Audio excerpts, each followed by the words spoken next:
코로나로 교회가 위기에 처했습니다. 사회적 거리 두기를 실천하기 위해서 교인들이 함께 모였지만은 여전히 교회 나오기를 꺼려하는 그런 분들도 계시고, 또 그동안에 이제 인터넷으로 가정에서 예배를 드리다 보니까 오고 가는 시간도 절약되고 그리고 또 일찍 끝나니까 다음에 다른 일을 할 시간도 많아져서 이렇게 주일날이 편하구나 이렇게 생각을 하신다고 그래요. 그러다 보니까 이게 모이는 게 자꾸 거리가 멀어지고 교회가 멀어지고, 이러다가 우리 공동체가 와해되면 어떡하나, 그리고 또 우리 성도들, 우리 자신들의 신앙이 또 약해지고 희미해지면 어떡하나 하는 이런 걱정이 생깁니다.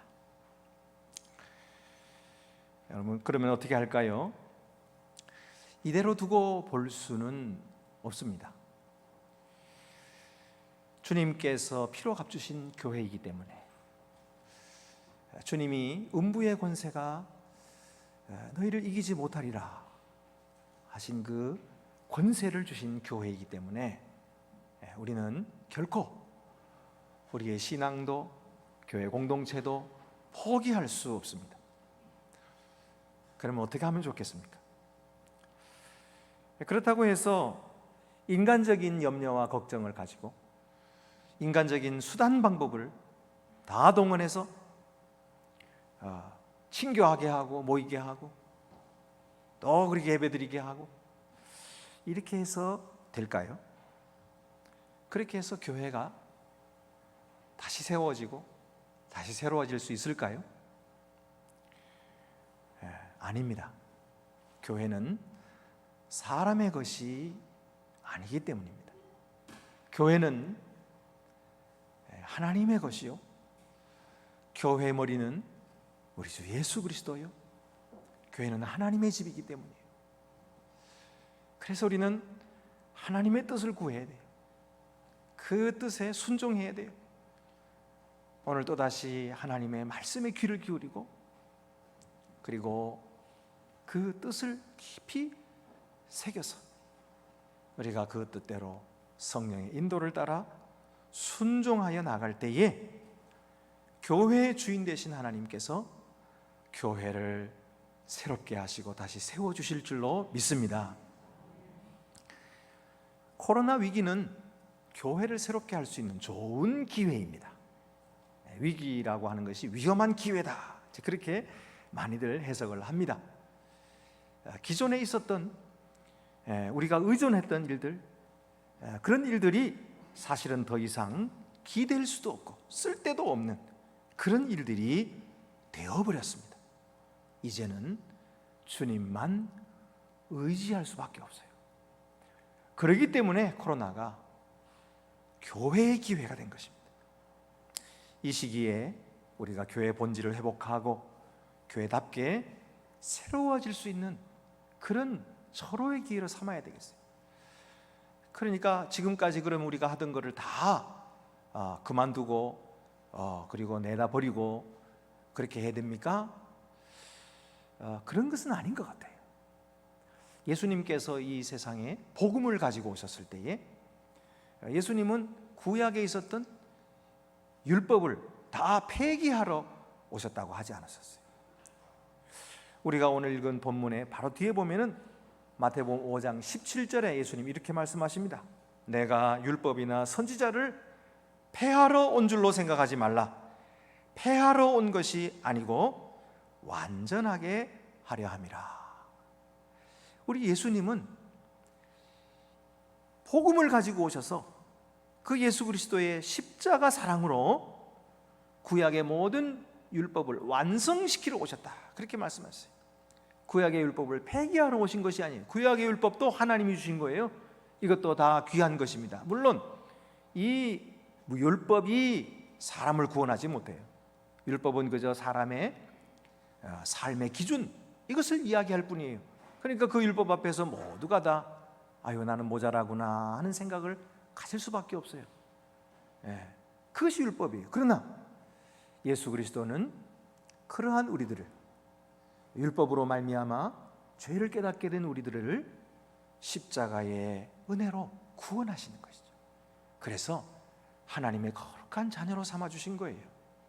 그렇기 때문에 예수님은 구약의 율법을 버리지 않으셨어요. 폐하지 않으셨어요. 그것을 완성시키러 오셨다. 여러분, 오늘도 마찬가지입니다. 우리가 지금까지 해오던 일들이 다 쓸데없다, 틀렸다, 그거 아니에요.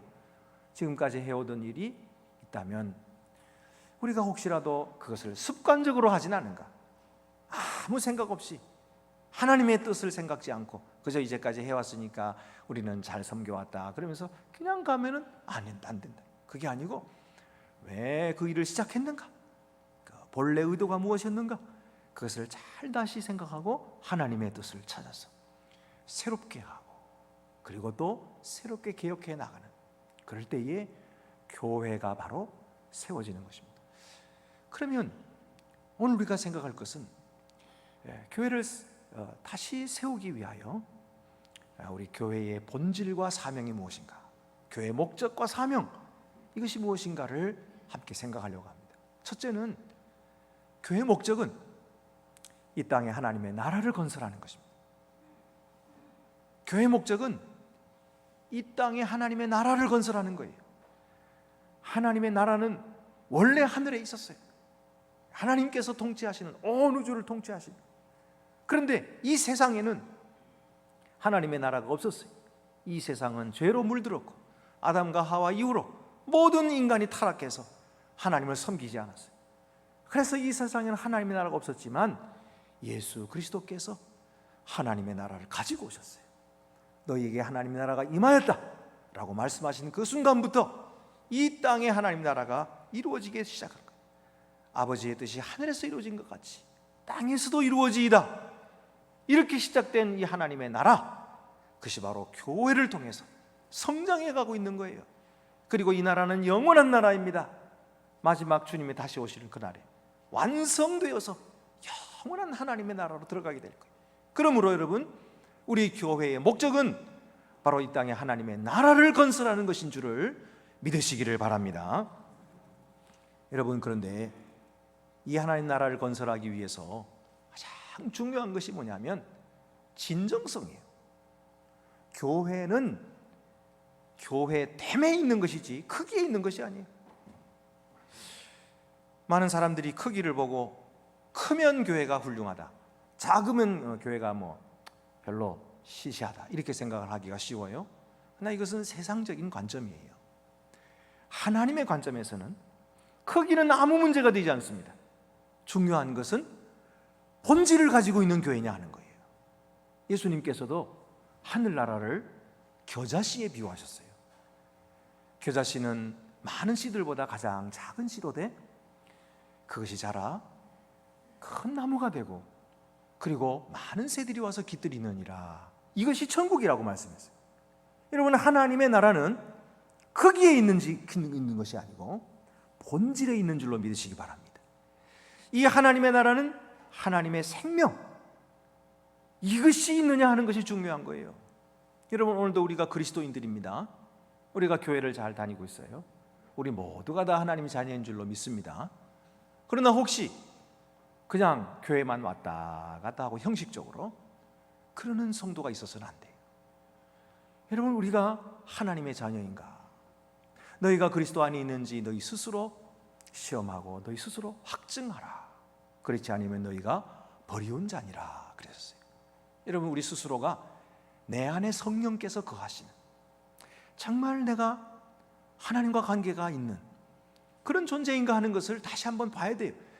그래서 나는 정말 하나님께 구원받은 하나님 백성이구나 하는 이 확신이 우리들에게 있어야 돼요. 저는 사실 이 확신이 없었습니다.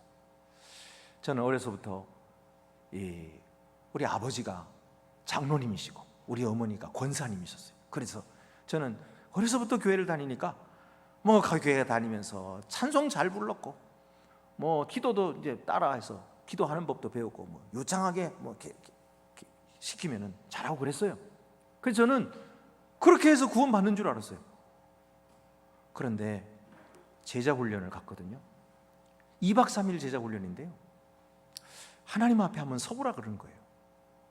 개인적으로 하나님 앞에 서보래요. 내가 정말 하나님 자녀인가? 그래서 먹고 자고 그러면서 계속 설교만 듣는 거예요. 찬송 부르고 기도하고 설교만. 정말 답답했는데 어떤 한 말씀이 제게 탁 들어온 거예요. 그 말씀은 잠언 29장 21절이었어요. 종을 어렸을 때부터 곱게 양육하면 그가 나중에는 자식인 채 하리라. 태어나기를 종으로 태어났어요. 자식이 아닌 거예요. 그런데 종을 곱게 양육했더니 지가 자식인 채 하는 거예요. 아닙니다. 주인에게로부터 나야 자식이죠. 여러분, 우리가 하늘의 생명을 받아 거듭나야, 그래야 우리가 참된 자녀가 되는 거예요. 요한복음 3장에 보면은 니고데모라는 사람이 예수님을 찾아옵니다. 이 니고데모라는 사람은 바리새인이고 그리고 율법 선생이었어요. 그러니까 구약의 율법을 다 통달한 사람이고 그 율법을 가르치는 사람이니까 얼마나 훌륭한 사람입니까? 그래서 예수님께 와가지고 하는 말이 주님이라고 하죠. 선생님은 하늘로부터 오신 분인 줄 제가 아나이다. 선생님이 행하시는 일들을 보면 그것은 분명합니다. 선생님이 이적을 베풀고 기적을 베푸니까 이것은 하늘로부터 온 사람이 아니면 안 된다는 거죠. 그것은 제대로 알았어요. 그런데 예수님께서 첫마디로 그에게 뭐라고 하시냐면, 진실로 내게 이르노니 사람이 거듭나지 아니하면 하나님의 나라를 볼 수 없느니라. 그러니까 한마디로 말하면 네가 거듭나지 못했다는 얘기예요. 여러분, 유대인의 선생이면서 그렇게 율법을 다 알고 성경의 박사가 됐으면서도 거듭나지 못하면 하늘나라를 볼 수 없다. 진짜가 아닌 겁니다. 가짜인 거예요. 여러분, 오늘 우리 교회는 하나님이 주신 그 본질을 가졌습니까? 아니면 본질 없이 그냥 겉모양만 번드르르한 그런 교회입니까? 우리 한 사람 한 사람은 정말 하나님의 생명을 받아서 태어났습니까? 물과 성령으로 거듭났습니까? 네? 정말 하나님을 개인적으로 알고 있습니까? 제가 그냥 대통령은 잘 알아요. 그러나 대통령은 저를 몰라요. 개인적인 관계가 없는 거예요. 그런 식으로 내가 하나님은 잘 알아도 하나님은 저를 몰랐어요. 이것이 저의 모습이었어요. 여러분, 오늘 혹시라도 그런 분이 계시면 이 말씀 속에서 하나님이 주시는 이 생명을 받아서 거듭나 진정한 하나님의 자녀가 되시기를 바랍니다. 하나님께 기도하면, 진실하게 기도하면, 믿음으로 기도하면 하나님께서 성령을 보내주셔요. 그리고 우리에게 확신을 주십니다. 이제부터 내가 주인 되지 않고 주님을 주인으로 모시겠습니다. 결단하고 고백하세요. 그러면 그때가 바로 우리가 거듭나는 때, 그때 주님이 우리 속에 오셔서 우리를 다스려 주십니다. 하늘의 평화가 임합니다. 여러분, 우리가 교회는 이 본질이 있어요. 그래야 살아있는 거예요. 요즘에 이 프로 야구를 하니까 뭐 다른 나라들은 뭐 미국 같은 나라도 그 경기를 못 하는데 한국이 한다니까 뭐 중계권 따고 그러잖아요. 세계로 지금 방송하고 있어요. 자랑스럽습니다. 근데 관중석에 보니까 관중이 아무도 없어요. 다 마네킹이 앉아 있어요. 마네킹이 뭐 이렇게 손 들고 있지만은 마네킹은 소리를 못 내요. 마네킹은 말도 못해요. 마네킹은 응원도 못하고 마네킹은 환호를 못하는 겁니다. 가짜들이에요. 여러분, 그러나 우리는 하나님의 생명을 받아 태어난 진짜 하나님의 백성들입니다. 하나님의 자녀들입니다. 그래서 오늘 우리는 응답하는 것입니다. 하나님의 은혜에 바르게 응답하고 있는 거예요. 하나님께서 내게 주신 은혜 가만히 있는 게 아니에요. 아멘 하고 응답하고 주님께 시간을 드리고요, 주님께 감사와 영광 찬송을 부르고 헌신하는 거예요. 이것이 바로 살아있는 교회인 거예요. 오늘 성경을 보니까 소금이 만일 그 맛을 잃으면 무엇으로 짜게 하리요? 예수님이 그렇게 말씀하셨는데 이 말씀이 좀 이상한 것 같아요. 맛 잃은 소금이란 게 어디 있습니까? 이 주석을 찾아보니까 어떤 학자는 그렇게 얘기해요. 맛 잃은 소금도 있다. 껍데기만 남아가지고 넣긴 넣었는데 짠맛이 하나도 안 나는 그런 소금이 있다는 거예요. 근데 저는 못 봤어요. 못 봤어요. 맛 잃은 소금이란 게 어디 있습니까? 그런데 예수님은 맛 잃은 소금이 만일 그 맛을 잃으면 무엇으로 짜게 하려 이랬어요. 이 말을 소금이 없으면 무엇으로 짜게 하리요? 이렇게 하셔야 될 것 같은데, 제 생각에는 소금이 없으면 무엇으로 짜게 하리요? 이렇게 될 것 같은데 그게 아니고 소금이 있긴 있는데 맛을 잃으면 무엇으로 짜게 하리요? 이렇게 말씀하신 거예요. 여러분, 왜 그렇게 말씀하셨을까요? 교회는 없어지지 않습니다. 교회는 영원합니다. 교회는 하나님의 나라를 이 세상에 건설하기 위하여 주님께서 친히 세우신 기관이에요. 그렇기 때문에 주님 다시 오실 날까지 있을 것이고요, 주님 다시 오시는 날 모든 교회가 하나님의 나라에 들어가게 돼요. 영원한 하나님의 나라를 이룰 거예요. 그렇기 때문에 교회는 없어지지 않아요. 문제는 뭐냐면 교회는 있긴 있는데 교회가 본질을 잃어버리는 거예요. 이것을 지금 말씀하시는 거예요. 그래서 맛 잃은 소금이 되면 안 된다는 거예요. 그거는 있는 것보다도 없는 것보다도 더 위험한 거예요. 차라리 없으면 이거 교회가 없어서 그렇다. 그리고 교회를 찾을 텐데 그게 아니라 교회는 있어요. 교회는 있는데 교회가 교회답지 않은 거예요. 본질을 잃어버렸어요. 그것이 세상에 더 위험한 거예요. 중국에 보니까 어린아이들을 먹여야 되는 분유를 가짜 분유를 만들었대요. 차라리 분유가 없었더라면 아이들이 건강을 잃지 않을 텐데 가짜 분유를 만들어서 먹이니까 아이들이 병드는 거예요. 여러분, 교회가 가짜가 되면 어떻게 되겠어요? 네? 교회가 세상 흉내내고 그러면 세상에 희망이 없는 겁니다. 세상의 주인은 돈이에요. 그래서 돈도 사람들은 다 돈 찾아다녀요. 그렇다고 해서 교회가 돈을 섬기면 되겠어요? 교회 주인은 돈이 아니거든요. 교회 주인은 주님이시라고 배웠어요.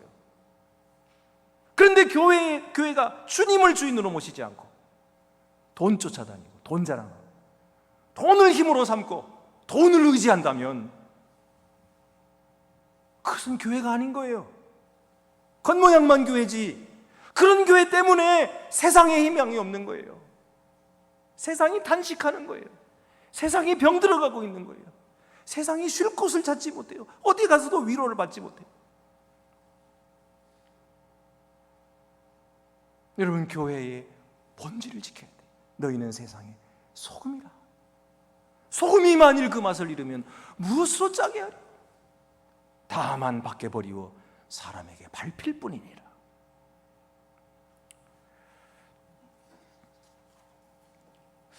두 번째로 교회의 사명은 세상에 빛을 주고 세상에 희망을 주는 것입니다. 이것이 교회의 사명이에요.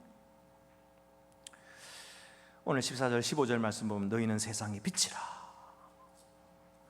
산 위에 있는 동네가 숨겨지지 못할 것이요 사람이 등불을 켜서 말 아래 두지 아니하고 등경 위에 두나니 이러므로 집안 모든 사람에게 빛이 있느니라.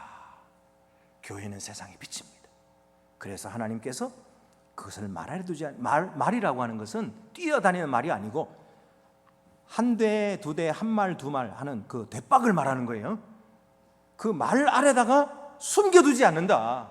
그리고 등경 위에 높은 곳에 그래서 열어둔다. 모든 사람들이 보게 한다. 그래야 어둠을 쫓아내고 환하게 밝게 비치잖아요. 그래서 교회는 드러나야 되는 거예요. 드러나요.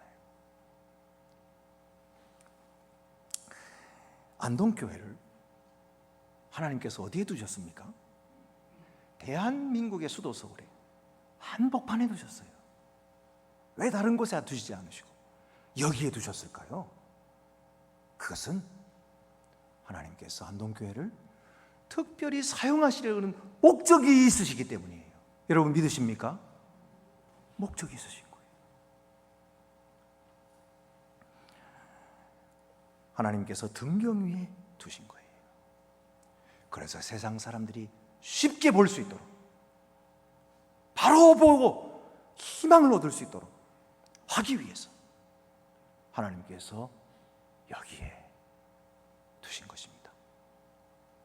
근데 만약에 우리 중에 누군가 우리 이대로가 제일 좋으니까 다른 꿈 꾸지 말고 우리끼리만 가만히 아무 일 하지 말고 가만히 누가 오면 우리 마음에 드는 사람만 들어오게 하고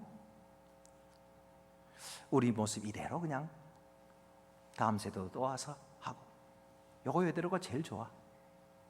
가만히 그렇게 한다면 어떻게 될까요? 하나님께 매맞기 딱 좋죠. 그게 하나님 뜻이겠어요?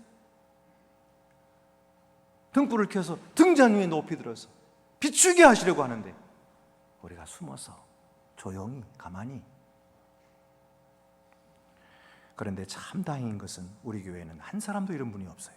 우리 교회는 천성적으로 진취적인 교회, 개혁적인 교회, 그런 유전인자를 타고나서 그런지 어딜 가도 교회를 교회되게 하는 일에 앞장서고 사회를 선도적으로 이끄는 일에 앞장서는 교회 하나님께서 사용하고 계세요.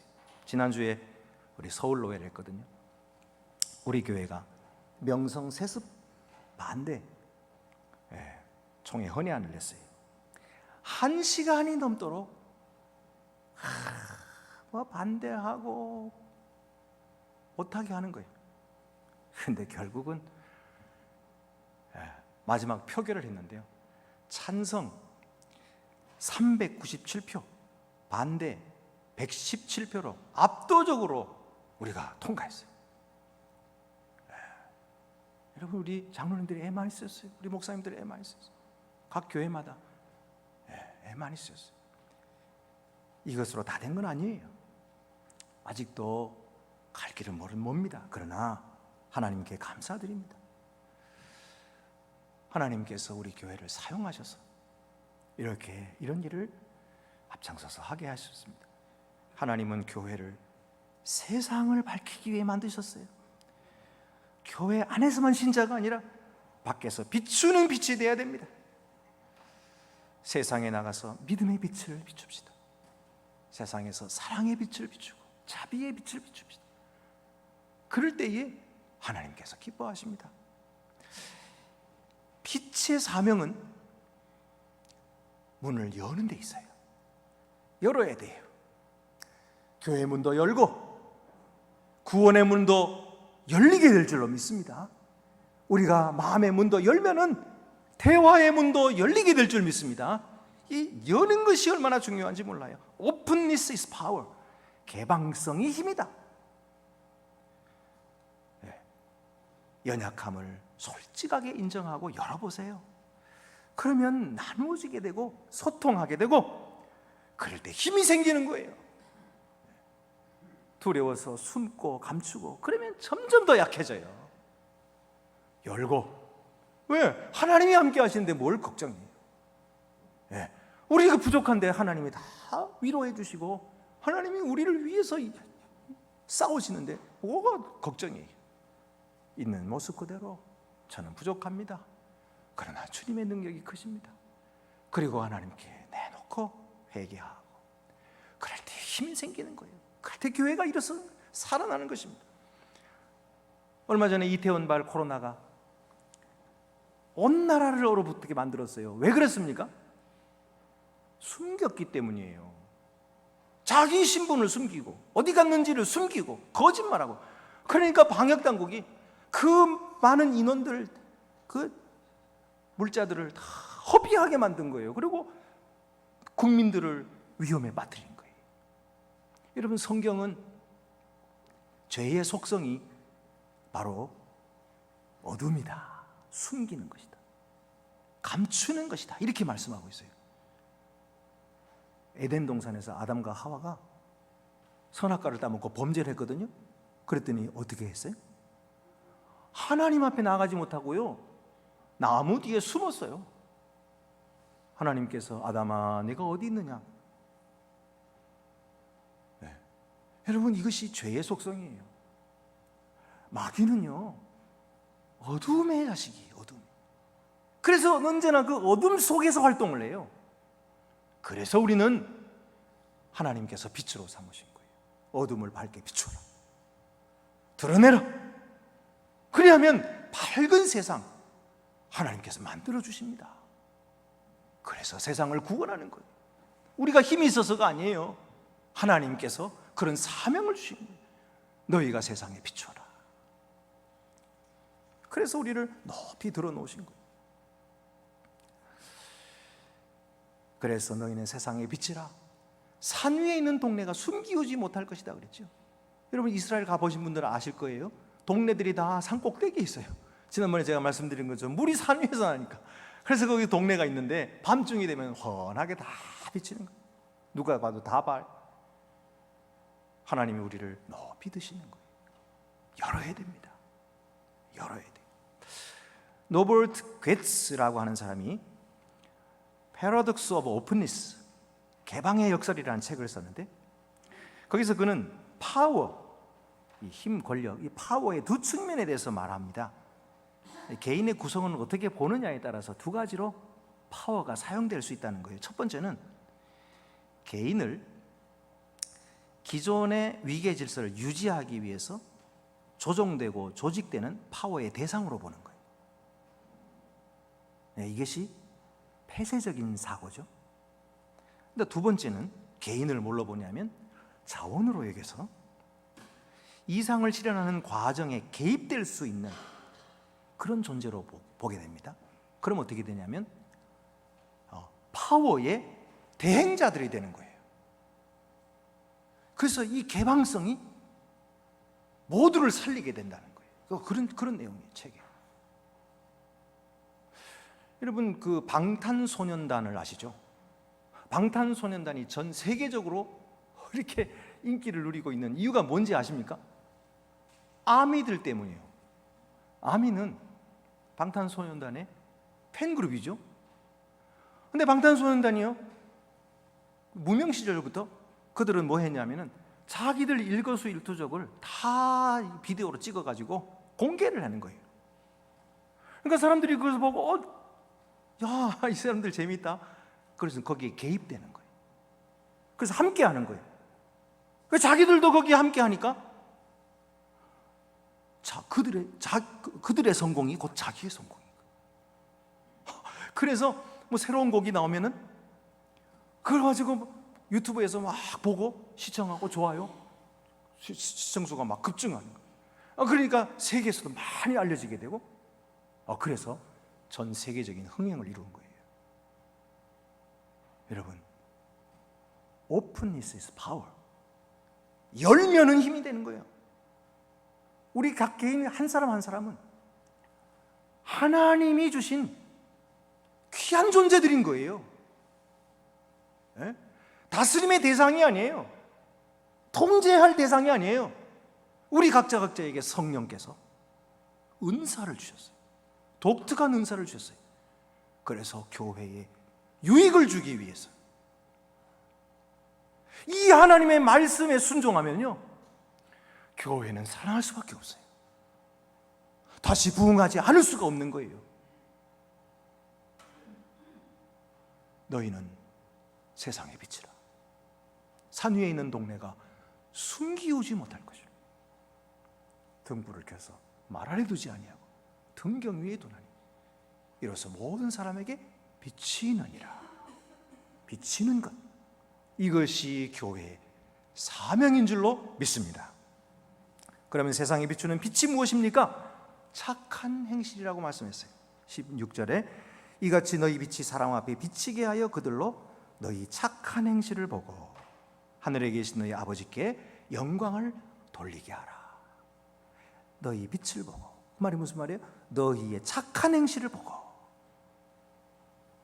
하나님께 영광 돌리는 거예요. 여러분, 우리의 착한 행실이 무엇입니까? 약한 사람을 도와주는 것이 착한 행실이에요. 교회는 약한 자의 힘이 되어줘야 돼요. 낮은 자를 일으켜주는 것, 이것이 착한 행실이에요.